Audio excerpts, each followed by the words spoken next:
Весте дека човек каснал куќе, а не обратно. Па затоа доаѓа време кога предвид ќе се зема и нивното мислење, па и тие во процесите ќе мора да имаат свој адвокат. Единствениот доказ е зборот на граѓанинот наспроти зборот на куќето. Каков апсурд. Може ли куќето да се одбрани или пак да прифати вина? Долител бил измислен лик, ама веројатно е нормално некој да знае што мислело куќето, како се чувствувало и дали било погрешно разбрано.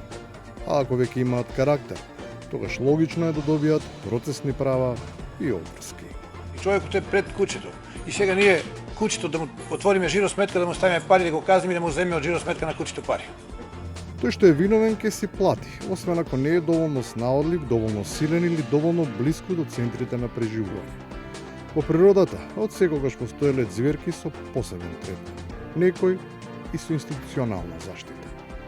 По рефлекс детето реагира ако има нешто, ако му лае куќите фрли по него. А во Скопје волк имаш? Градоначалник, мене и тебе не јаде ни мечка, не е волк. Ние двајца сме заштитени. Другите нека мислат. Куќињата лаат, карванот си врви, а модерното образование и воспитание очигледно веќе не се мери според знаење, туку според визуелен впечаток. Авторитетот го градат модните критериуми, а врз дисциплината влие должината на здолништето. Ако детето гледа дека учителката негова е наместо учителка иде како на манекенка или иде на мис, сигурно нема да се понаша како што му понашали на време. Сепак состојбата е под контрола, системот функционира, модната полиција предводена од градоначалникот извршила проценка и утврдено е дека гардеробата е во рамки на дозволеното, ама без гаранции, надвор од општинските граници.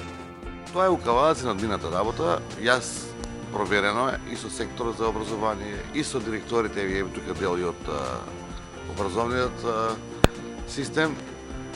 Сите се соодветно и облечени како што треба на работа.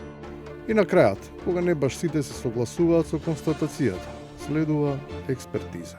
Нешто ми сугерира Крубе во другата страна, вака би прави председател.